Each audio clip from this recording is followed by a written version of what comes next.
नमो ब्रह्मादिभ्यो ब्रह्म विद्या संप्रदाय कर्तृभ्यो वंश ऋषिभ्यो महद्भ्यो नमो गुरुभ्यः। सर्वोपप्लवरहितः प्रज्ञानघनः प्रत्यगर्थो ब्रह्मैवाहमस्मि ब्रह्मैवाहमस्मि।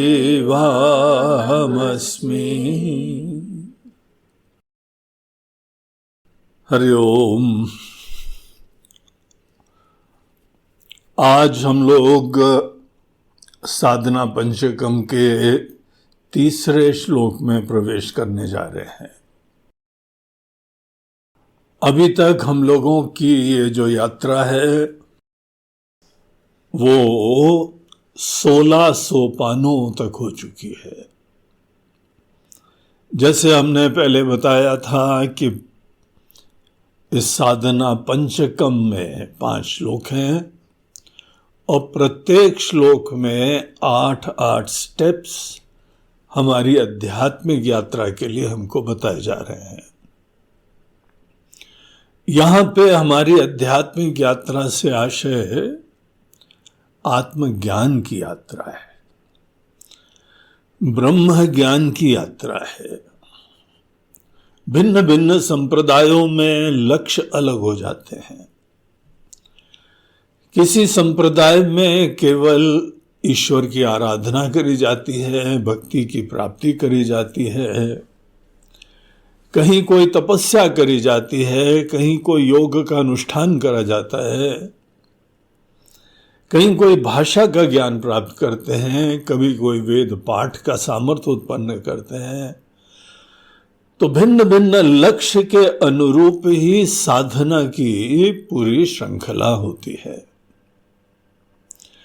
यहां भगवान शंकराचार्य जी अद्वैत वेदांत के बहुत ही महान आचार्य रहे। वहां से हमारी अद्वैत की यात्रा का प्रारंभ नहीं हुआ है। उन्होंने अपने गुरु से सीखा, उन्होंने अपने गुरु से सीखा।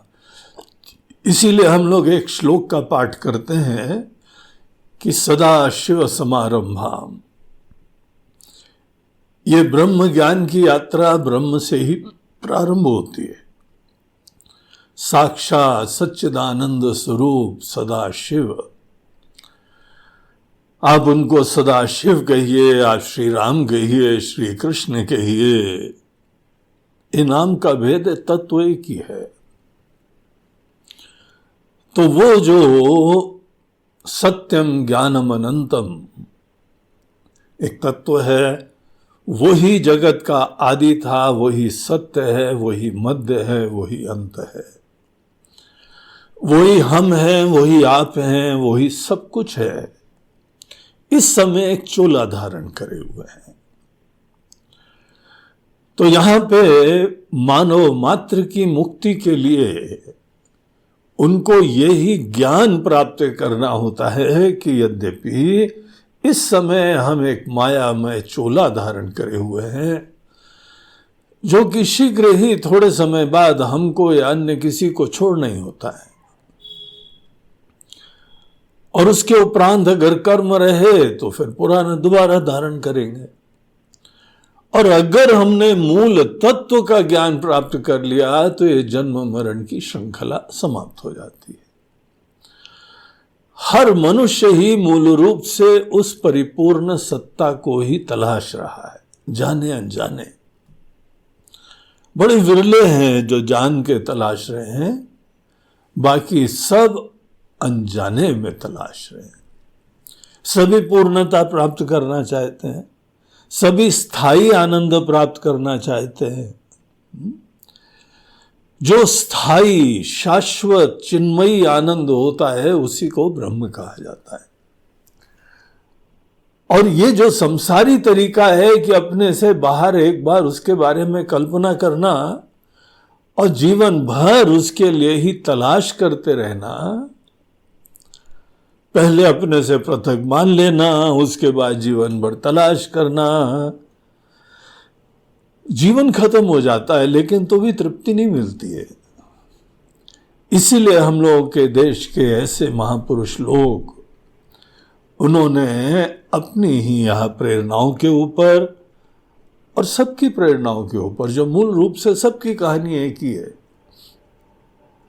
उसके ऊपर विचार करके देखा कि मूल रूप से हम हैं क्या। तो बड़ा फनी सा, बड़ा आश्चर्यजनक यहां उत्तर मिलता है, हम वही हैं जिसकी जीवन भर तलाश कर रहे थे। तो इसीलिए सबका एक मत है कि आत्मज्ञान से ही मुक्ति प्राप्त होती है, आत्मज्ञान से ही ईश्वर की सिद्धि होती है। पूरी हम लोग की वैदिक संस्कृति को इसीलिए आध्यात्मिक संस्कृति कहा जाता है। तो ये जो आत्म का ज्ञान है, ये जो मुक्ति है, ये जो यहां पे कृतार्थ होने की विद्या है, ये जो जन्म जन्मांतरों से चली आ रही यात्रा का ही पर्यवसान करना है। तो ये आचार्य लोग जो हमको यात्रा बता रहे हैं, उसको बहुत ध्यान से सुनना चाहिए। अभी तक ये साधना पंचकम में जो कि कहा जाता है आचार्य की अंतिम कृति थी, जब वो अपना शरीर छोड़ रहे थे, उस समय समस्त शिष्यों से पूछा कि हाँ, हमने सब बताया है आप लोगों को, किसी के अंदर कोई प्रश्न शेष हो तो हमको पूछ ले, अब हमारा जाने का समय हो गया है। तो अनेकों लोगों ने, वहां पे जो नए नए शिष्य लोग थे, पुराने लोग तो सिद्ध थे, वो तो अनेकों स्थानों में उनको जो है वह मठाधिपति बना के यही ज्ञान की गंगा प्रवाहित करने का उत्तरदायित्व तो मिल गया था। लेकिन कुछ लोग थे, सत्संगी हैं, मुमुक्षु हैं, लेकिन इतना इधर उधर का ज्ञान सुनते हैं तो कंफ्यूज हो जाते हैं। तो उन्होंने निवेदन करा कि महाराज जी, हमको शुरू से अंत तक की यात्रा सोपानबद्ध तरीके से, क्रम से, कृपया आपके मुख से हमको एक बार और पता लग जाए तो पूरी क्लैरिटी हो जाए हमारे अंदर। उन्हीं के निवेदन से ये साधना पंचकम ये प्रतिपादित किया गया, जो कि बहुत ही सुंदर, बहुत ही महत्वपूर्ण है।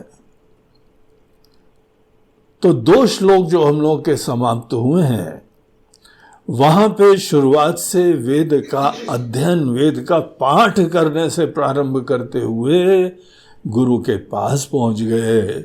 गुरु से कैसे ट्यून अप करा जाता है, कैसे तालमेल बैठाई जाती है, कैसा प्रश्न करा जाता है, और जो उत्तर मिलता है उसके ऊपर फिर चिंतन करा जाता है। जो हम लोग का कल का यह सत्र था, उसमें हम लोगों ने 16वें सोपान के ऊपर विचार करा था। 16वां सोपान वो था जहां पे कोई शिष्य ने पूछा था, हे प्रभु, हमको ब्रह्म का ज्ञान दीजिए।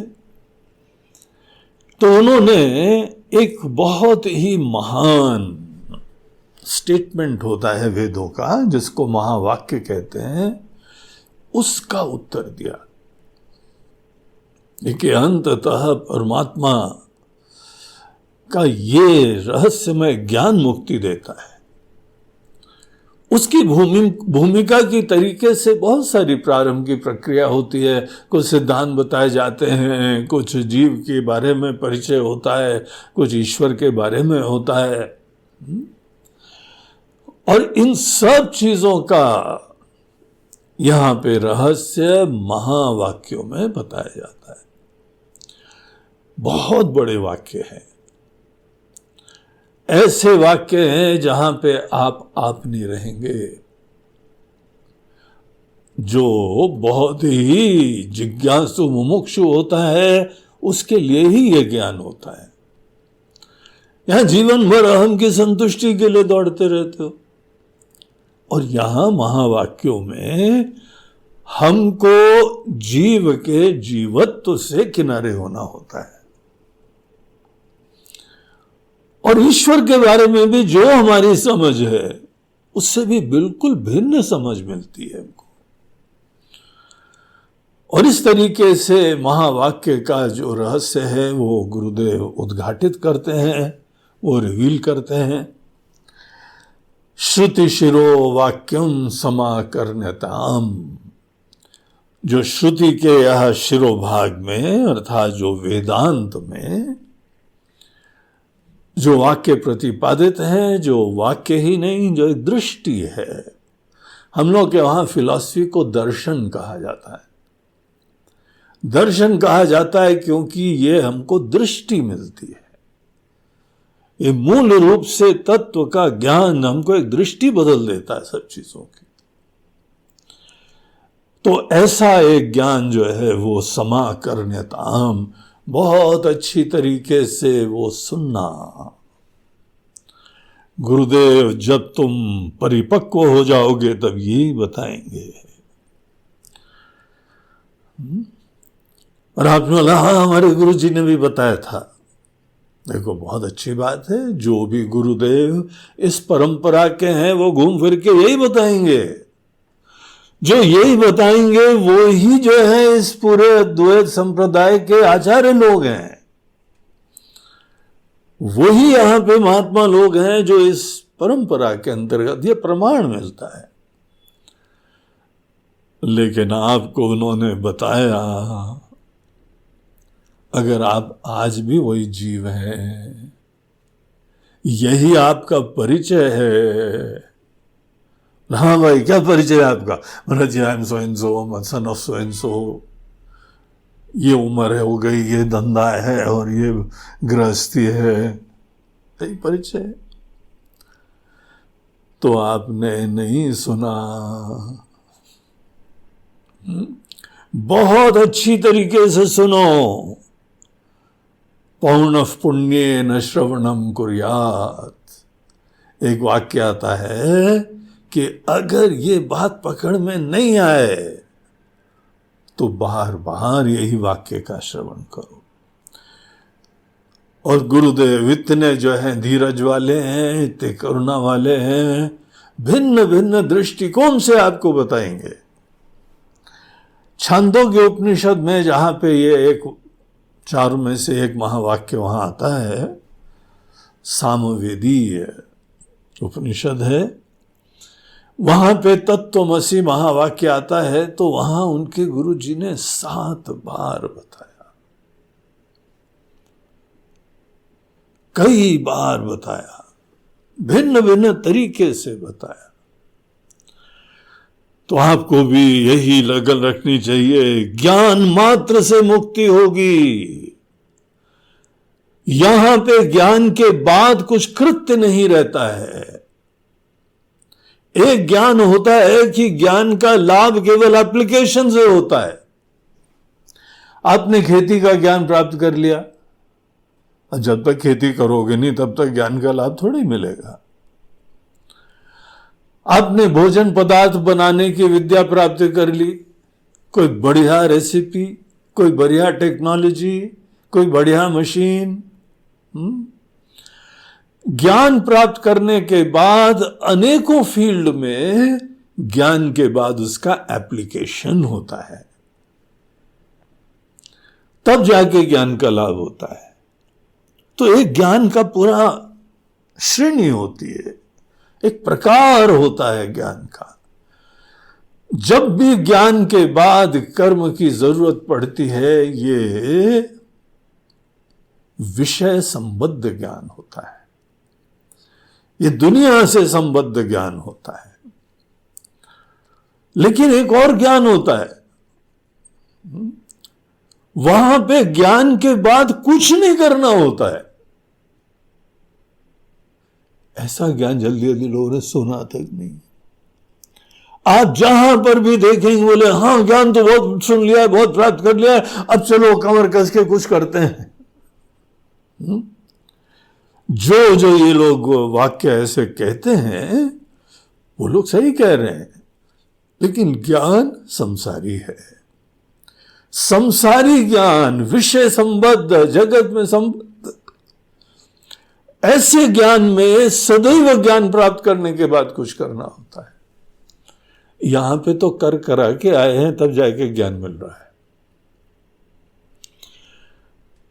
कर्म कर भी लिया, दिलो जान से कर लिया, भगवान को अर्पण करके कर लिया, समग्रता से कर लिया, होलिस्टिकली जी लिए, उसके बाद कर्म को किनारे भी कर दिया।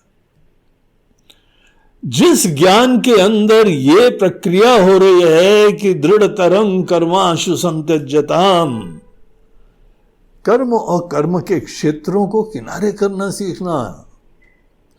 अगर अब तुम्हारे मन के अंदर कोई एजेंडा है कि ये ज्ञान प्राप्त करके फिर ये करूंगा वो करूंगा, देन आप अभी रेडी नहीं है इस ज्ञान के लिए। एक ऐसा ज्ञान होता है जहां पे ज्ञान मात्र से सिद्धि हो जाती है। कई बार है ना कि हम लोगों ने चश्मा अपना सर के ऊपर कर लिया। अब जो लोग भी चश्मे वाले हैं वो कई बार कर लेते हैं और ध्यान से उतर गया, बाद चश्मा ढूंढ रहा है। भाई किसी ने देखा, कहा हमारा चश्मा रखा है। अब फिर कोई बोलता है अरे गुरुजी आपके सर पे ही है। जहां पे किसी ने बोला मात्र की सर पे है, इस ज्ञान मात्र से चश्मा मिल गया। 10 बच्चों की कहानी आती है। गुरुकुल में छोटे छोटे बच्चे पढ़ते थे तो पास में गांव में मेला लगा हुआ था, तो सब लोगों ने आग्रह करा गुरुजी मेले में जाएंगे, मेले में जाएंगे। तो गुरुजी ने बोला ठीक है, एक दिन ऑफ कर देते हैं अपना कार्यक्रम, सब लोग घूम के आ जाओ। तो बड़ा लड़का था उनमें से जो भी, उसको इंचार्ज बनाया, बोला तुम ध्यान से ले जाना, घुमा फिरा के शाम को सूर्यास्त से पहले वापस आ जाना। तो छोटे से जो है वो नदी पड़ती थी, आराम से लोग क्रॉस कर सकते थे, इतनी गहरी नहीं थी।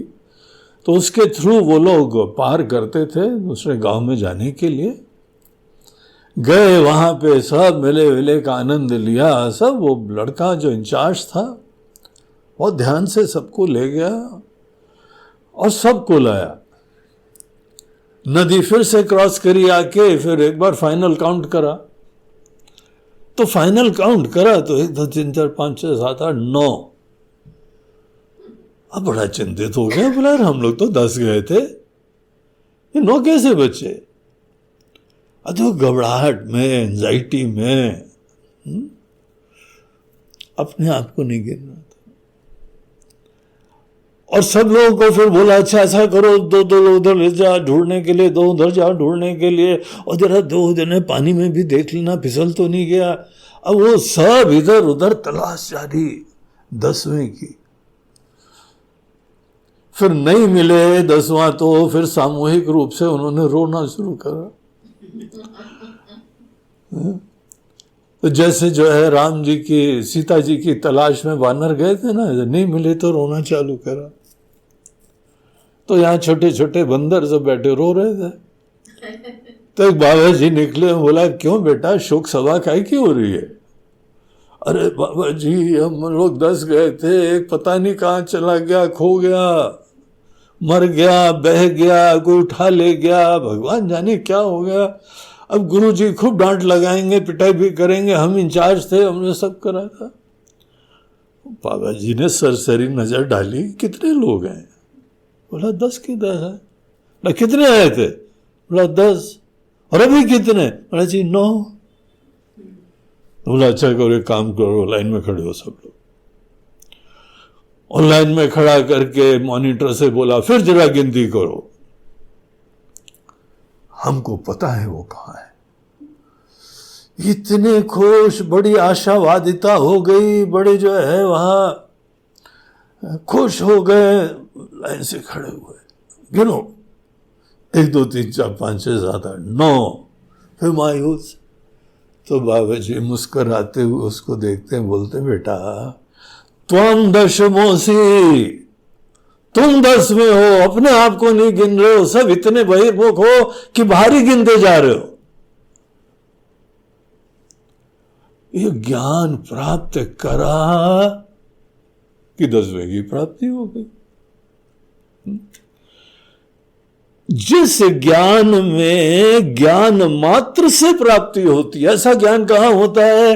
केवल उन केसेस में होता है जहां पे चीज प्राप्त है लेकिन अज्ञान वशात पता नहीं है। यही तो यहां की कहानी है। आत्मा तो आप हैं ही, हर व्यक्ति वही आत्मा है, और अपने आप को जान नहीं रहा है, अज्ञान वशात बाहर ढूंढ रहा है।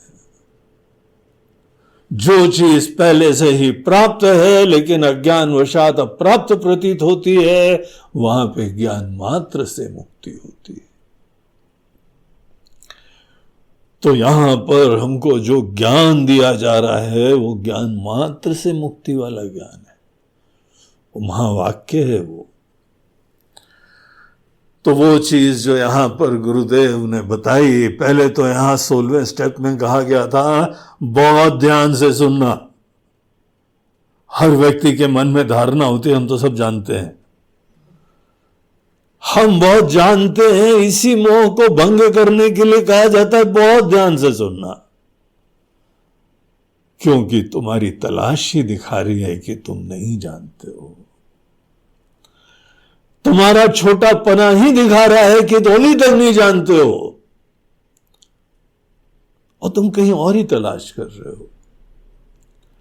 इसीलिए समा करनेता, बहुत ध्यान से सुनना। यह था 16वां स्टेप। अच्छा महाराज जी, बहुत ध्यान से सुन लिया, अब सो व्हाट नेक्स्ट? इसके बाद क्या होगा? यहां से जिस साधक ने गुरु से महावाक्य का ज्ञान प्राप्त कर लिया है, उसको आगे बताया जाता है वहां से तीसरा श्लोक, 8 सोपानों की एक और यात्रा।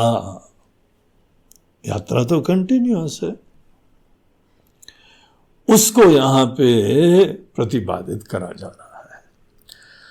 तो आइए पहले हम लोग इस श्लोक को पढ़ते हैं, उसके उपरांत इसके ऊपर विचार करेंगे।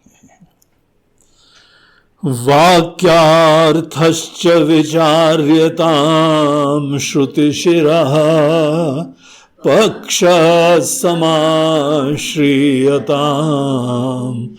दुस्तर्कात् सुविरम्यताम् श्रुतिमता तर्कोऽनुसन्धीयताम् ब्रह्मैवास्मि विभाव्यताम् अहरः गर्वः परित्यज्यताम्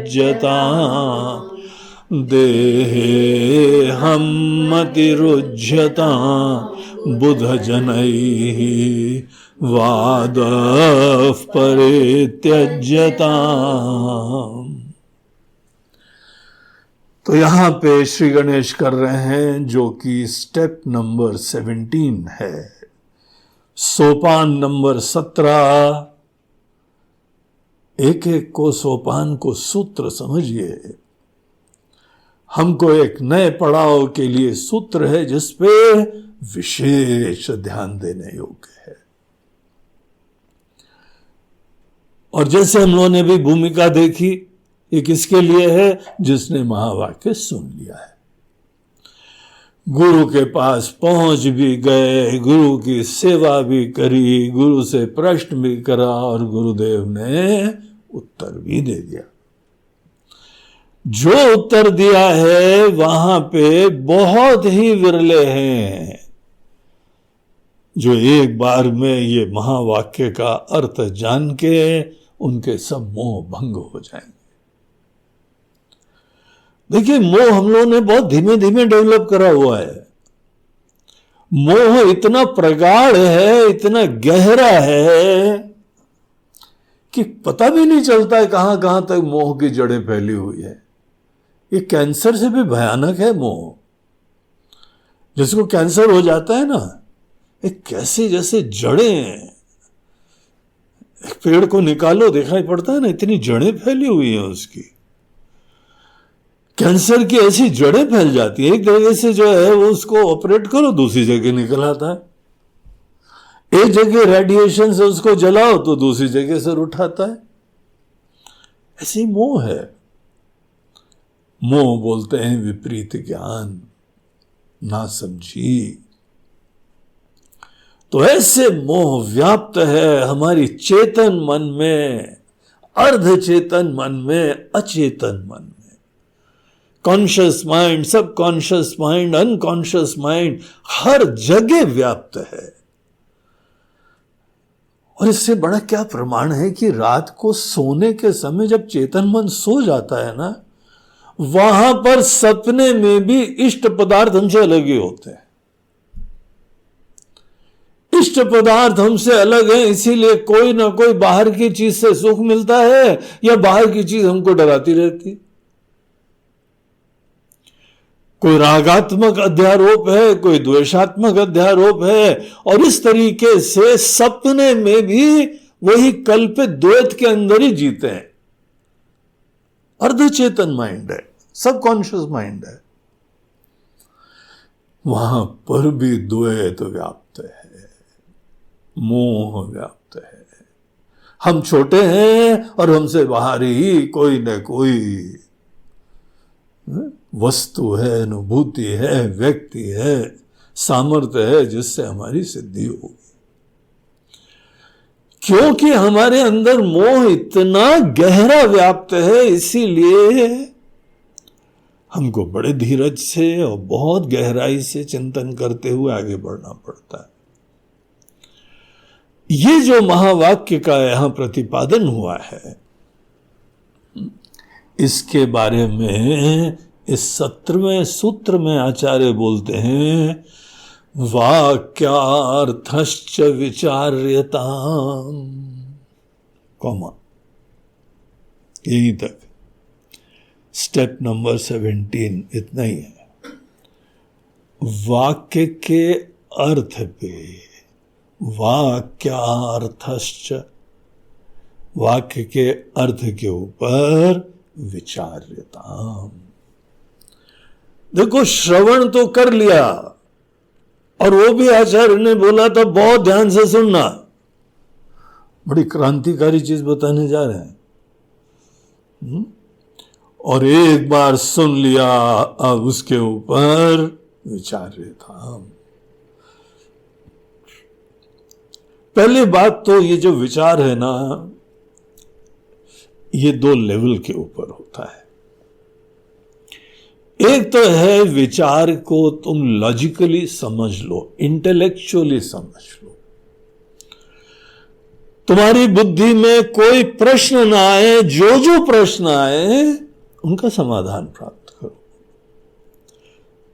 हम लोग वेदांत में ये नहीं बोलते हैं प्रश्न आए तो गलत बात है। देखो, तुम्हारे प्रश्न आए, हम तुम्हारे गुरु जी हैं और तुमको इतना प्यार से बता रहे हैं, इतना लगन से बता रहे हैं, और तुम्हारे अंदर प्रश्न आ रहे हैं। हम लोग इस चीज को दोषवान नहीं समझते हैं, कुछ कुछ धर्मों में समझते हैं। अरे नालायक, हमारे शास्त्रों ने कह दिया है, बाइबल ने कह दिया है, कुरान ने कह दिया, तुम प्रश्न करते हो। यहां हम लोग बोलते हैं जो चिंतन करता है वो ही प्रश्न करता है। जो खुले मन से विचार कर रहा है, जो इसको बहुत अच्छी तरह से समझना चाहता है, आत्मसात करना चाहता है, उसके अंदर शंकाएं आ रही हैं। और इतनी बड़ी बात है तो शंका आना स्वाभाविक है। अगर शंका नहीं आ रही तो आज तक जैसे जी रहे थे ना, सोच समझ के जी नहीं रहे थे। अगर सोच समझ के जी रहे थे तो तुम्हारी फाउंडेशन हिलाई जा रही है भैया। इसीलिए तुमको विचार करना ही चाहिए। आंख बंद करके केवल अंधविश्वास से किसी बात को स्वीकारने से ज्ञान नहीं होता है। खुले मन से गहराई से चिंतन करने से वहां पे ज्ञान होता है। इसीलिए प्रश्न अवश्य करना चाहिए। हमारे मन के अंदर ही दो पक्ष रहे, आज तक ये सोच रहे थे, अब ये बताया गया है, फलाना भी ये सोच रहा है, ढिमाका भी ये सोच रहा है, वो महापुरुष भी ये सोच रहे हैं, बाहर केवल जगत की सेवा कर रहे हैं, और कितने सारे प्रश्न आते। आपने अनेकों लोगों के बढ़िया बढ़िया सूक्तियां भी लिख के रखी होंगी, इंस्पायरिंग कोटेशंस अनेकों के होंगे, और सब ज्यादातर केवल यही है कि तुम एक व्यक्ति हो, एक इंसान हो, एक जीव हो, तुमको ऐसी प्रेरणा से काम करना चाहिए, पॉजिटिविटी से काम करो, उत्साह से काम करो, निडरता से काम करो, भक्ति से काम करो, भगवान के विश्वास से युक्त होकर काम करो। यही भाषा सबके अंदर होती है। सब लोग आपको जीव ही बता के आगे की कहानी बताते हैं। तो इसीलिए हमको खुद विचार करना चाहिए, क्या वो गलत बोल रहा है और ये ऐसे बोल रहा है। हम सोचते थे बड़ा बुद्धिमान है, बड़ा ज्ञानी है, ये तो अज्ञानी निकला। अगर हम उसकी बात को जो खंडन कर देते हैं, और ऐसे नहीं खंडन करो, विचार पूर्वक खंडन करो। और हमारा दूसरे को, किसी व्यक्ति को खंडन करने का कोई महत्व नहीं है। किसी सिद्धांत को समझने में व्यक्ति गौण होते हैं, सिद्धांत प्रधान होता है।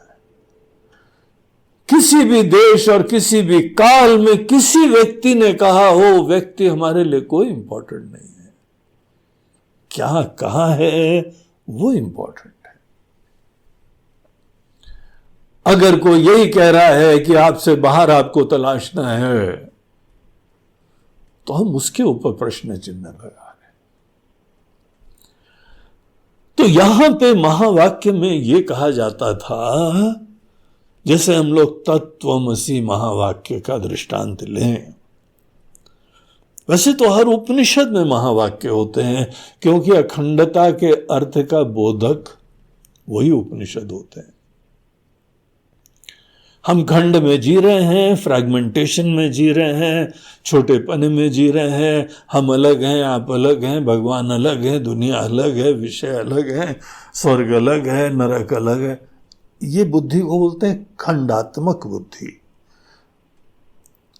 जहां फ्रैगमेंटेशन है, खंड है।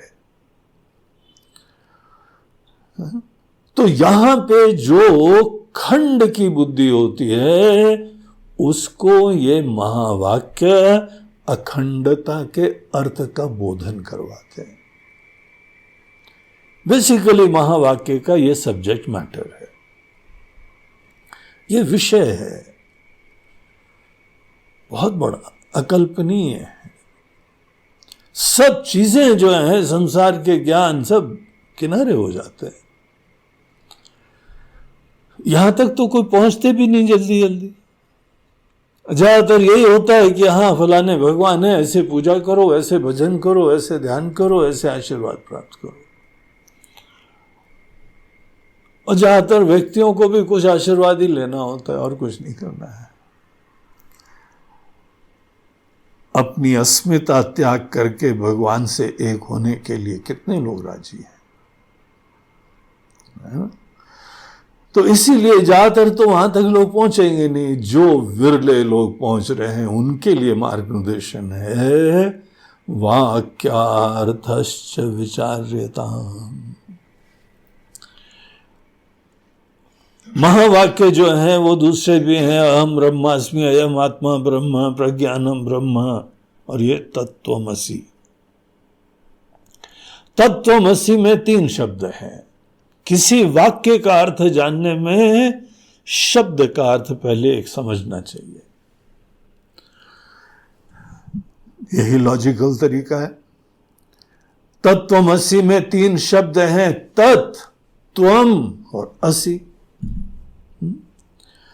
तत् जो है वो ईश्वर के लिए है, ईश्वर को पॉइंट आउट करते हुए कहते हैं तत्, वो ईश्वर। त्वम मतलब है जीव, तो वो ईश्वर ये जीव से एक बताया जा रहा है। असि मतलब एकता है। संस्कृत का असी है ये, है ना। असी शब्द प्रचलित है पंजाबी में भी। कौन सा गांव है तुम्हारा, केड़ा पिंड है, और साडा पिंड ये फलाना। असी सरदार हैं, तो हम, वहां पे हम के लिए ऐसे यूज होता है। हम लोग संस्कृत का वाक्य पढ़ रहे हैं, यहां मतलब होता है कि तत् त्वम असि, वह तुम हो। असि का मतलब है। अब ये कितनी बड़ी बात है, कहां भगवान, हाँ? ईश्वर कौन है पता है ना, जिसने दुनिया बनाई है। What an amazing thing. ये पूरा ब्रह्मांड, अनंत कोटि ब्रह्मांड नायक वो ईश्वर है। भजते आए, आरती करते आए, भजन करते आए, स्तुति करते आए, इस दुनिया को देख के उसको बनाने वाले का स्मरण करते आए। वो ईश्वर है। किसी चीज के बनाने वाला उसका ज्ञानी होना चाहिए। आपके पास मोबाइल है, कंप्यूटर है, लैपटॉप है, टीवी है, जिसमें आप ये देख रहे हैं, इसको किसी ने बनाया ना, इतनी अद्भुत मशीन, और फिर आपने पैसे दे के खरीदा है। जिसने भी बनाया है वो इसका ज्ञानी था। भगवान न करे को खराब हो जाए तो ज्ञानियों को तो ढूंढना पड़ता है ना, अजी मोबाइल कैसे ठीक होगा, कहां गड़बड़ हो गया। तो वो ज्ञानी लोग जो इसका पूरा रहस्य जानते हैं, उनके पास हम जाते हैं तो वो रहस्य उसको ठीक ठाक कर देते हैं, क्योंकि ज्ञानी है। पूरी दुनिया को जिसने बनाया उसके पास पूरी दुनिया का ज्ञान होना चाहिए। ये नदी, ये नाले, ये पहाड़, ये मौसम, ये बारिश, ये पेड़, ये पशु, ये पक्षी, ये अंतरिक्ष, ये सूर्य, चंद्रमा, नक्षत्र, सब जिसने बनाया वो ईश्वर है ना। हम लोग उसको ईश्वर का नाम दे रहे हैं। ब्रह्मा जी के रूप में जगत के सृष्टा हुए वो। तो कितना ज्ञान है। एटम, एक एक atomic particle, electron, proton, neutron, उसके अंदर ये जो मैटर है, जो एनर्जी है, सब किसी को ज्ञान है, तभी तो बनाया है। ऐसे जो यहां पर ईश्वर हैं, उनके पास ज्ञान ही नहीं, उनके पास सब शक्ति भी है बनाने की। अनेकों लोग बहुत ही ज्ञानी होके टीका टिप्पणी करते हैं, सुझाव देते हैं। अखबार के जो है एडिटोरियल, जहां कुछ हुआ तो दूसरे दिन अखबार में जो है लिखा जाएगा। ये तुमको इतना ज्ञान है तो उठो, देश का कल्याण करो ना। नहीं, हमको ज्ञान है, हम कर कुछ नहीं सकते। ईश्वर के पास ज्ञान भी है, ईश्वर के पास अपार शक्ति है। इसीलिए उनके लिए बोलते हैं सर्वज्ञ, सर्वशक्तिमान, सर्वगुण संपन्न।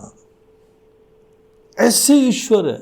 ऐसी एक सत्ता किसी भी बुद्धिमान के लिए अनुमेय होती है, इन्फरेंशियल प्रमाण से। अब कार्य देखते हैं, कारण का अस्तित्व आपको निश्चित हो जाता है, होना ही चाहिए कारण। बगैर किसी बनाने वाले की मशीन थोड़ी बन जाती है। बगैर किसी कारण के कोई कार्य नहीं बनता है।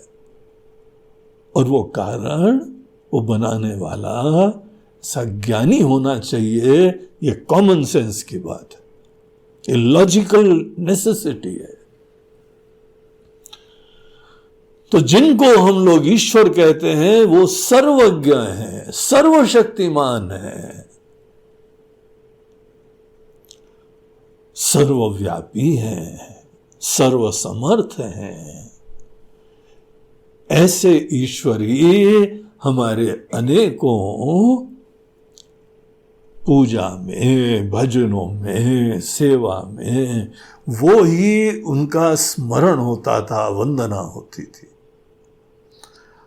अब कोई लोग भगवान का भजन कर रहे हैं, पूजा कर रहे हैं, लेकिन उसकी अवेयरनेस नहीं है। ऐसे ईश्वर हैं उसके बारे में कुछ पता ही नहीं है। ऐसे लोगों के रिचुअल्स बड़े मैकेनिकल होते हैं। वो पूजा भी कर ले, भजन भी कर ले, कहीं नहीं पहुंचते क्योंकि वो अवेयरनेस ही नहीं है। जितना भजन, पूजन, सेवा होती है, ईश्वर, ऐसे ईश्वर के अस्तित्व का निश्चय दृढ़ करने के लिए होती। और ऐसे ईश्वर के प्रति महत्व की बुद्धि, आदर की बुद्धि, अनुराग भाव वो सतत जगाई जाती है। अब ऐसे ईश्वर, और हम एक जीव का हाल सोचो। एक तरफ से ईश्वर को हमने देखा है,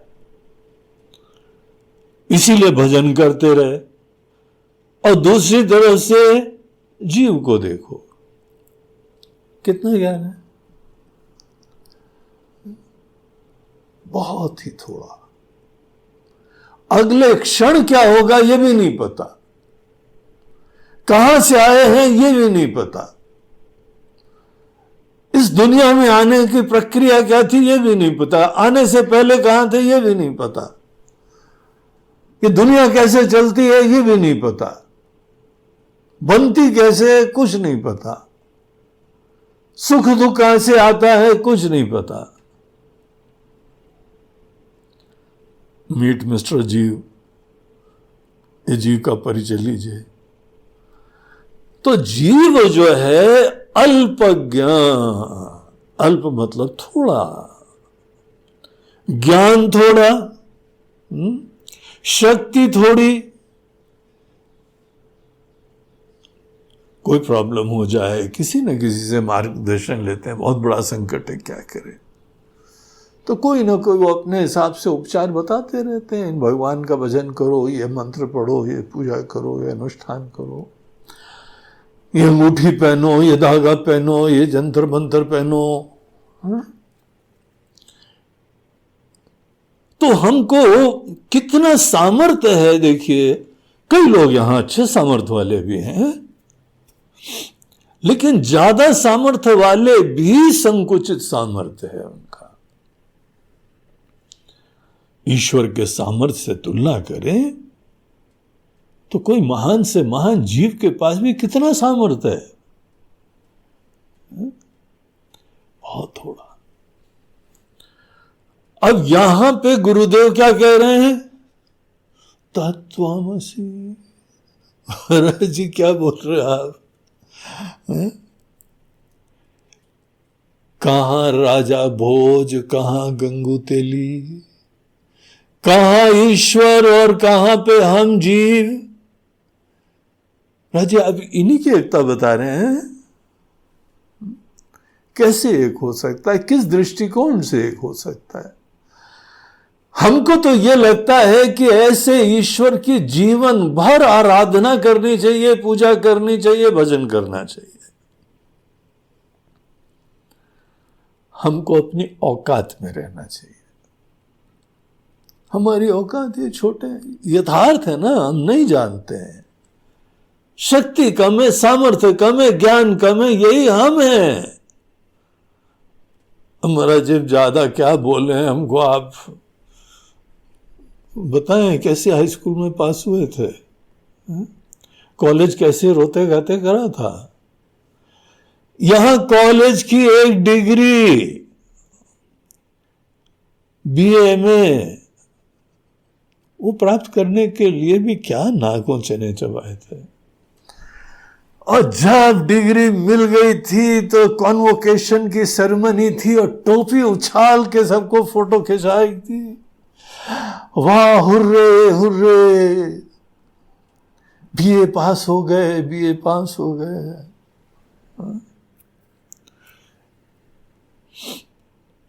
एक बार संता सिंह की कहानी आती है, उन्होंने किसी से पूछा कितना पढ़े हो, बोला बीए। अरे दाद तेरे की, 2 अक्षर पढ़े वो भी उल्टे।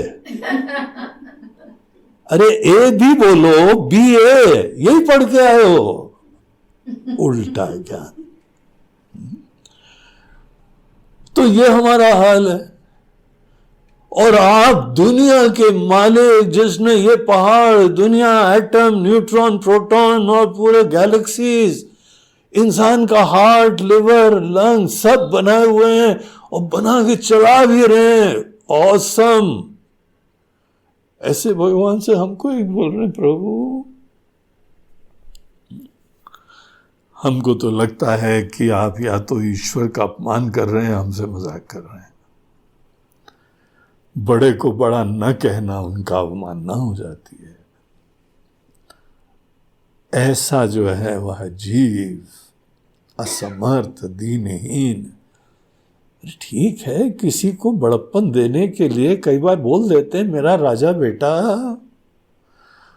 पीठ थपथपा दी मेरा राजा बेटा, लेकिन ना ऐसे पिताजी को गलत फहमियां होनी चाहिए, ना वो राजा बेटा को होना चाहिए कि कहीं के राजा बन गए। देखो देखो देखो, हमारे पिताजी ने, हमारी माताजी ने कह दिया राजा बेटा, हम राजा हैं, ऐसा माना जाता है। यहां गुरुजी ने कुछ ऐसे ही बोल दिया राजा बेटा, तुम ईश्वर से एक हो। हमको तो सुनने में संकोच होता है भाई, हमको तो शर्म आती है। क्यों? क्योंकि ईश्वर का पतन हो गया है। अगर हम ईश्वर से एक, तो अभी तक तो एक दैनी था, 2 दैनी हो गए। हमने सोचा था ईश्वर का भजन करेंगे तो हमारा कल्याण हो जाएगा, ईश्वर हमसे एक। यही हाल है ईश्वर का। अब तो आई एम होपलेस। अब देखिए, ये सब प्रश्न आ रहे हैं और ये आने चाहिए। तो यहां पे हमको आचार्य लोग बोलते हैं कि देखो, इस वाक्य पे समाकर्ण्यताम विचार्यताम, बहुत ध्यान से सुनना और बहुत गहराई से विचार करना। ये सुपरफिशियली विचार करने वालों को यहां पे ये ज्ञान नहीं मिलता है, ये अमृत नहीं मिलता है। तो हमको यहां क्या बताया जाता है? हम लोगों को बताया जाता है कि देखो, जीव होता है एक और ईश्वर होते। किसको जीव बोलते हैं और किसको ईश्वर बोलते हैं, इन दोनों विषयों की गहराई में जाना होता है।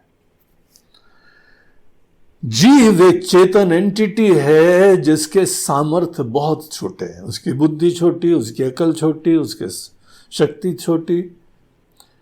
ये थोड़ी बुद्धि, थोड़ा ज्ञान, थोड़ी शक्ति क्यों है? क्योंकि हमारी फैकल्टीज छोटी हैं।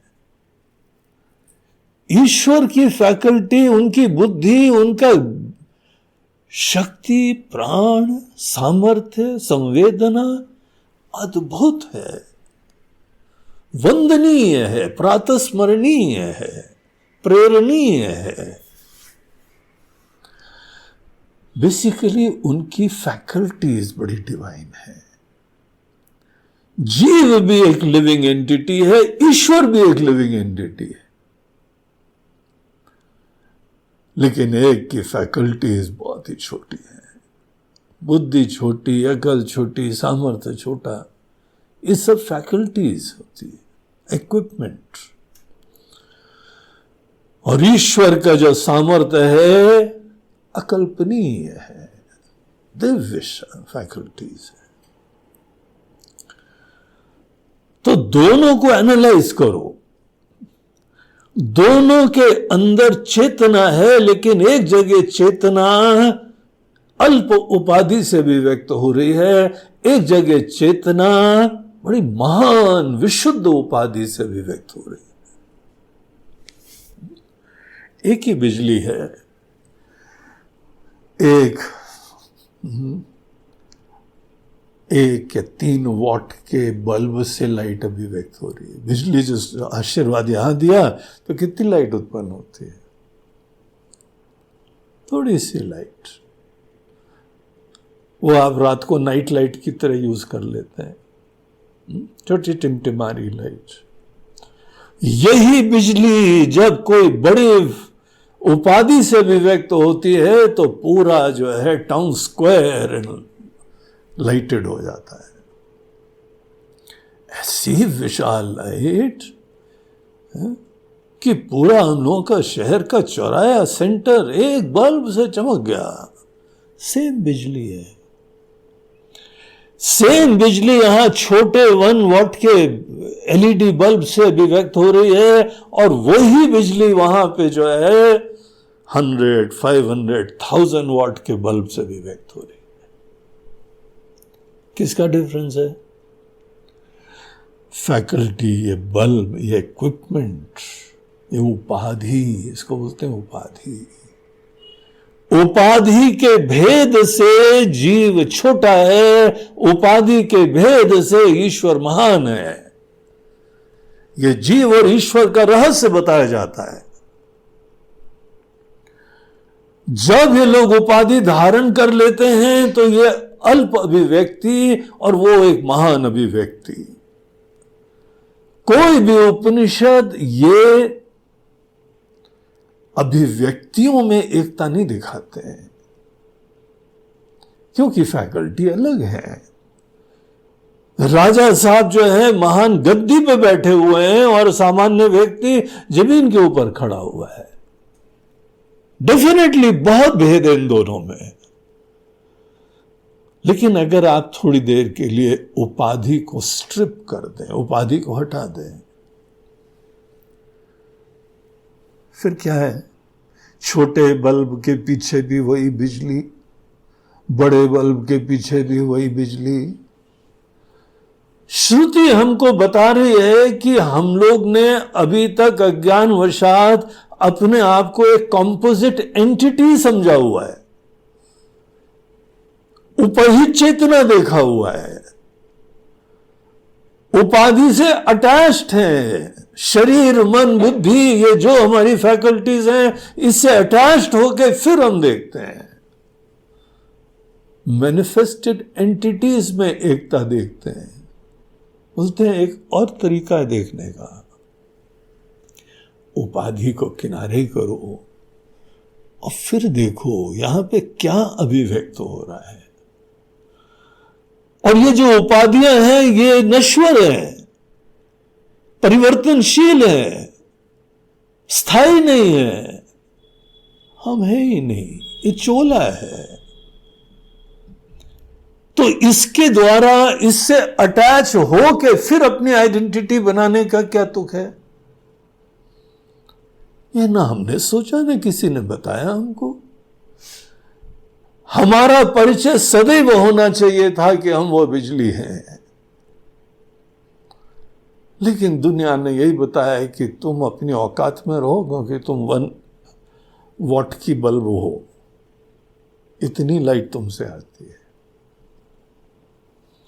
और वो जो लाइट दिख रही है ना, उसको नमस्कार करा करो, सवेरे सवेरे प्रणाम करा करो, भजन लिखो, वंदना करो। ऊपर से मैनिफेस्टेशंस तो निश्चित रूप से उपाधि के अनुरूप हैं, लेकिन महावाक्य हमको उपाधि से परे तत्व को दिखाता है। उस तत्व के दृष्टिकोण से वहां पर भी सच्चिदानंद तत्व है, यहां पर भी सच्चिदानंद तत्व है। वहां पर भी लाइफ का मैनिफेस्टेशन है, यहां पर भी लाइफ का मैनिफेस्टेशन है। आप लाइफ को देखिए, फैकल्टी को किनारे करो। महावाक्य का अर्थ जानने के लिए हमारी जो मैनिफेस्टेड आइडेंटिटी है, उससे हमको किनारे होना पड़ता है। अगर हम अपने आप को यही उपहित चेतना देखते रहते हैं, वो कॉम्पोजिट एंटिटी जो ये बॉडी माइंड से भी व्यक्त हो रही है, अगर वही दृष्टि है, वही समझ है, वही लेवल है, उससे आगे देख नहीं पा रहे हो, तो महावाक्य का अर्थ तुम्हारे लिए नहीं है। अपनी फैकल्टी से डिसोशिएट करो, अपनी फैकल्टीज को चोले की तरह देखाओ और अपने अटैचमेंट उससे खत्म करो। अपनी आइडेंटिटी नहीं बनानी पड़ती, हम केवल एक चेतन सत्ता है। चेतन सत्ता तुम भी हो, ईश्वर को भी उपाधि से अलग करके देखो। और जब दोनों जने उपाधि से अलग करके देखते हो, ये भी चेतन वो भी चेतन, ये भी सच्चिदानंद वो भी सच्चिदानंद, इस प्रकार से भाग त्याग लक्षणा के द्वारा उपाधि के भाग को किनारे करके और अधिष्ठान दोनों का जो सत्य है, उस दृष्टिकोण से महावाक्य का अर्थ प्रतिपादित किया जाता है। ऐसे विचारो। वाक्यार्थश्च विचार्यता, एक एक चीज के ऊपर जाओ। तत् शब्द पे विचार करो, तुम शब्द पे विचार करो, असी पद पे विचार करो। और विचार करना मतलब ये नहीं है लॉजिकली बस सोचते रहो, ये भी पढ़ लिया, वो भी पढ़ लिया, भी पढ़ लिया। अरे विचार करो मतलब तुम्हारी नई आइडेंटिटी होनी चाहिए। क्या पुराना व्यक्ति खत्म हुआ कि नहीं खत्म हुआ? हमको हमारा नया परिचय मिल रहा है। जब सपने से जगते हैं तो सपने की एंटिटी खत्म होती है कि नहीं होती है? हमारी आज तक की अस्मिता का परिवर्तन हो जाता है। महावाक्य का अर्थ देखना है, उसके लिए रेडी रहो। जो रेडी रहते हैं वही महावाक्य के अर्थ का प्रसाद प्राप्त करते हैं। वाक्यार्थश्च विचार्यता, गहराई से विचार करो। और वो विचार के लिए गुरुदेव से भी और गाइडेंस लो, मार्गदर्शन लो। विचार के बाद ही उसका रहस्य पता लगता है। तो ये था साधना पंचकम का सोपान नंबर 17। नमः पार्वती पते हर हर नर्मदे हर, बोलो गंगा मैया की जय। आज का ये प्रवचन प्रायोजित करा है बड़ौदा के एक दंपति ने। बड़ौदा में एक अच्छे धर्मनिष्ठ दंपति रहते हैं, नारायण भाई सवसानी और उनकी पत्नी दमयंती बहन सवसानी। उन दोनों ने आज के यह ज्ञान यज्ञ का ये प्रवचन प्रायोजित करा है। और वो विशेष रूप से अपनी प्रिय पुत्री राजश्री, उसके जन्मदिन के उपलक्ष्य में उसको आशीर्वाद देते हुए कि हे बेटा, जहाँ रहो सुखी रहो, स्वस्थ रहो, मस्त रहो, ईश्वर की कृपा बनी रहे। यही माता पिता होते हैं, ये इनकी दुनिया होती है। तो अपने बाल बच्चों के सुख के लिए अपने लिए नहीं मांगते, बच्चों के लिए जीते हैं। तो नारायण भाई और दमयंती बहन दोनों ने इस संकल्प से ये आहुति दी है। हम भगवान से प्रार्थना करते हैं कि आप लोग भी स्वस्थ रहें, प्रसन्न रहें और ईश्वर की भक्ति प्राप्त हो और ये सब ज्ञान प्राप्त हो। और आपकी पुत्री राजश्री, उसका भी जीवन मंगलमय रहे, समृद्ध रहे, खुश रहे। नारायण भाई बड़ा रेगुलरली वेदांत का अध्ययन भी करते हैं, तो ये बड़ी प्रसन्नता की बात है। और समाज में सेवा, आश्रम का एक संचालन, उनके गुरुजी थे वेदांत में ही रमा करते थे, इसीलिए इनकी भी बड़ी आस्था है, बड़ी श्रद्धा है। और ये स्वाभाविक है, यहाँ पे ज्ञान यज्ञ में ही वो सेवा भी दे रहे हैं। बहुत बहुत सब लोग को आशीर्वाद। हरि ओम। नमः।